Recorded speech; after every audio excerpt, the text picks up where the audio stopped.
Go outside. Good day, everyone. This is SteveTV.tk and Donald Potter for your second part on Nova Scotia Sunny News concerning the unfortunate event that happened in 1969. So my understanding is that Donald wanted to show a few pictures along with the details about his court case. Well, here we have, I'll bring it up there, my twin brother and I, when we started in the Navy League Cadets at 9 years old. And we're using this picture for the book that I'm writing called Twins at Sea, Left for Dead. The Twins at Sea is what we were when we joined up into cadets at 9 years old, and we went up through the ranks, and we went from Navy League cadets to Sea cadets to Army cadets. Then we went into the reserve, and then into the regular Navy. Yeah. Like so, continuing from the last series where I left off, we were struck down by another sailor in uniform while we were at shore for only a few hours while our ship was gathering ammunition and refueling. As we were walking over Barrington Street Road, as I mentioned, we were struck down and left at the bottom of a hill construction site of Barrington Street Road, and amongst the rocks we were unconscious, and Donald Ross Hutton got out of his car after striking us down while he was impaired, and he looked upon us, went back into his car with his wife at his side. He was the driver, and they left and they went away. He escaped to his ship after signing back in, not reporting anything about the accident. The following taxi behind him with two other sailors were our heroes, and I must emphasize they were the heroes that saved our lives. Part of the reason I came back to the Halifax was to forgive. I can never forget, but I can forgive Donald Ross Hutton for what he did to us. But it always has landed in my mind, why? Why would he leave us for dead? I couldn't comprehend that. And then I wanted to ask that question. Now, Donald Ross Hutton Mary, who was the owner of the car, has passed away a couple of years ago, I think in 2013. And where I live in Montreal, there was an ad in the paper that just by coincidence, I read the obituaries that day. I can't understand because I never read them. But I read the obituaries, and what stood out? Mary Hutton. Well, when I saw Mary Hutton, I said it's impossible that it would reflect anything from anywhere from Halifax. The odds are 1 out of 2 million, maybe 3 or 4 million, that you would ever pick up an ad for someone who died in Halifax in Montreal. Mm-hmm. So when I saw Mary Hutton, I just looked, and it was Donald Ross Hutton was the spouse. I said, I don't believe it. Why would it be in the Montreal paper? And I still don't understand. But the funeral service was out here at a Methodist church here, and I checked, and yes, it was the same family. Okay. So I was buzzed by that, and I said, something is pushing me to find a resolve, even if it's me telling him I forgive him. even was telling me that I'm going to forgive the guy. Okay. But the sequence to that accident, when we were in the hospital, Yes. the hospital not letting us know if either one of us were alive, Right. stunned me even more. And so what I said, and to you in the last one where we left off, Yes. is that I was in traction. My head was bloodied. I had stitches in the head, hearing, left ear bleeding. My left arm and my left leg were up in traction, and I had a fractured sacrum, and I had post-concussion syndrome. Right. Well, and the nurse wouldn't let us know, so I told the nurse, I said, I'm going to go see my brother. And she put her face right into mine, and she was a miserable nurse, just didn't want to, always in a bad mood. And she took this needle and stuck it in my thigh, and I could feel the needle go all the way up to my tonsils. That's how bad it was. And I'd be sedated. But no way were we allowed to communicate with anybody, not our next of kin or anybody. And we weren't allowed to speak to each other, not even to hear just the fact that he was alive. Absolutely refused. So I wanted to file a military police report, and I wasn't allowed. And the reason why I wanted to follow up with a military police report is because I couldn't believe that we were in uniform, under orders. We were struck by another sailor. We were left for dead, and the military police never came to communicate with us. The civilian police never came and asked us questions. Nobody came to see us, and we weren't allowed to talk to anybody. So we were totally isolated. It's unbelievable. And so, to the time that my brother was there, and he was only allowed to see me the day before he left to go back to sea. Yes. But on the interim, what I tried to do, go down to see him, and I said to the nurse, I'm going to do it, and I'm going to do it. And she said, you'll never make it to the end of the bed. Then following day, I said, enough is enough. This is 3 or 4 days now I'm in there. I'm not allowed to know my brother's alive. It was a lunch hour. I took my knife, and my left, all my left side was secured. I mean, it was in traction, so I had only my right hand to use. I took the knife and I cut my left arm down.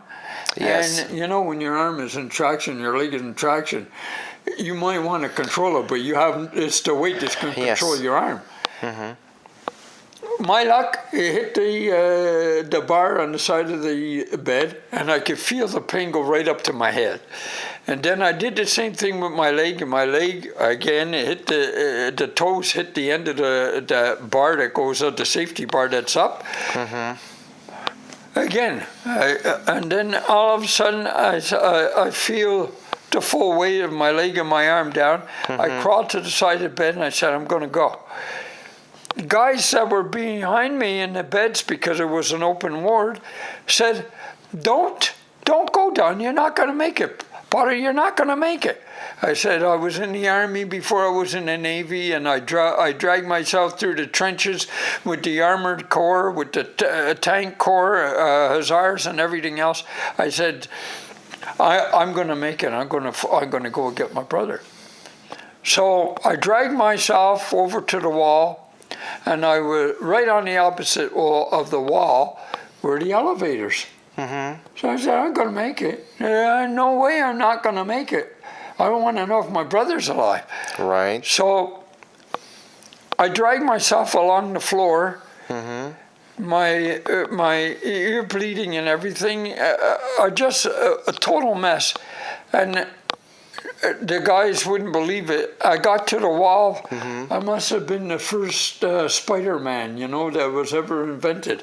I started to climb up the wall, using my strategy that when I was in the Army, and it's good training. So I grew up the wall, and the guys started to give me encouragement. They said, okay, you can make it, go for it.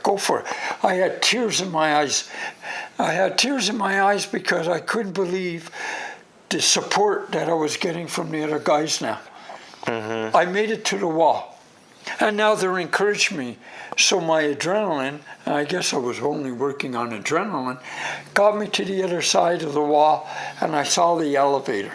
So when I saw the elevator, I went across the hall. I went for it.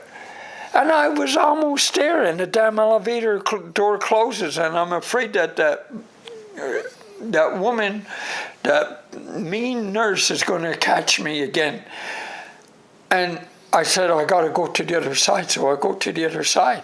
The elevator comes, and right by the door, I lose conscience. Okay. I go back on my head, fall to the floor, stitches open again. I wake up, where? In the stupid operating room, where the nurse is looking over me and said, I told you wouldn't make it. I'm doing everything within my power. I don't know what to do anymore. I'm so disgusted. I'm so much in pain. Everything's blurry, and all as I could say is, I'll do it again. I get stitched up. What happens? They bring me back to bed. I go back up into traction, a whole left side. But now they put restraint on my wrist, on my right wrist, and my right foot. Okay. I mean, why put it on my right foot? I mean, if I can't use my wrist, I can't take everything down with my foot, right? But I was totally restricted. And then I was told, you are not to communicate with anybody, period. And I said, I want to see the priest. I want to make a report to military police. I want to know what's going on.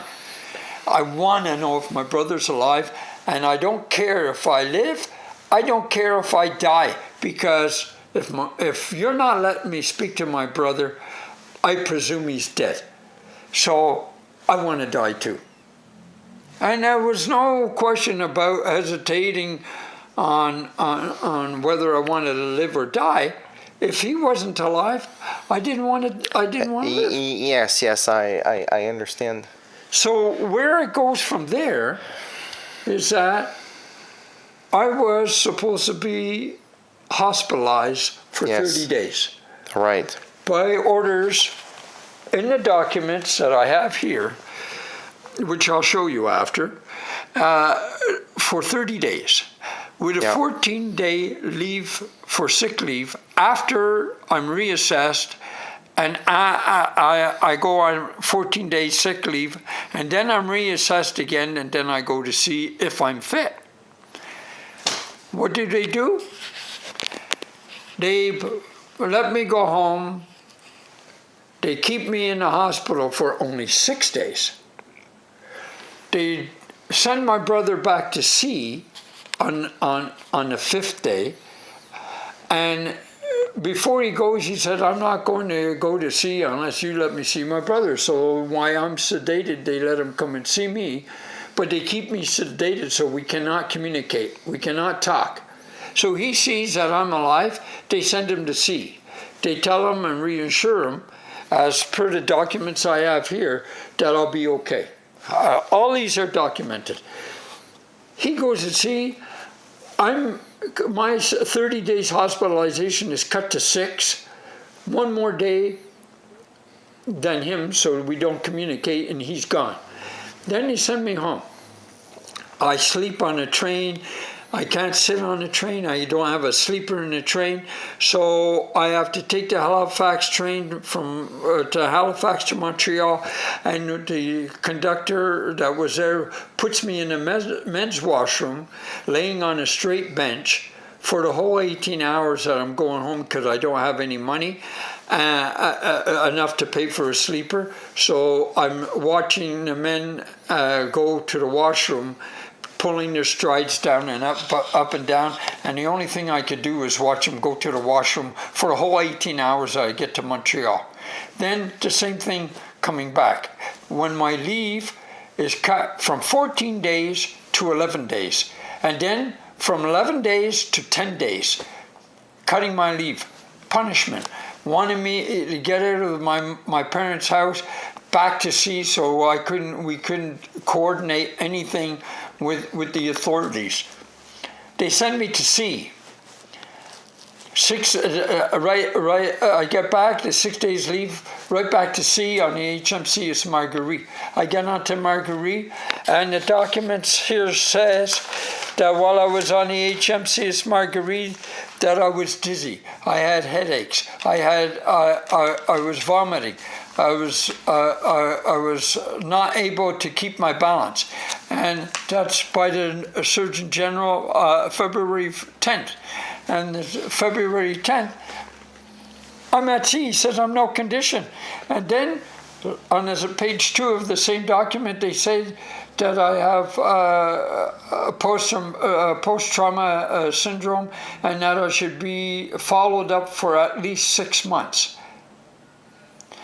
Now, that being said, my brother had lesser injuries than I had. Much lesser injuries. He was in better condition. He went back to sea, but they put him on light duty. Me, I had all these very, very severe fractured coccyx. You can't walk, you can't sit down. You're throwing up over the side, you're dizzy, you're complaining about your headaches. I was no condition, and the doctor himself on February 10th said I'm not allowed at sea. Shouldn't be at sea in that condition. And I put on not light duty, regular duty. And then regular duty, I was a communications officer. So what I had to do is I had to go into the radio room. I was on training, and I had to go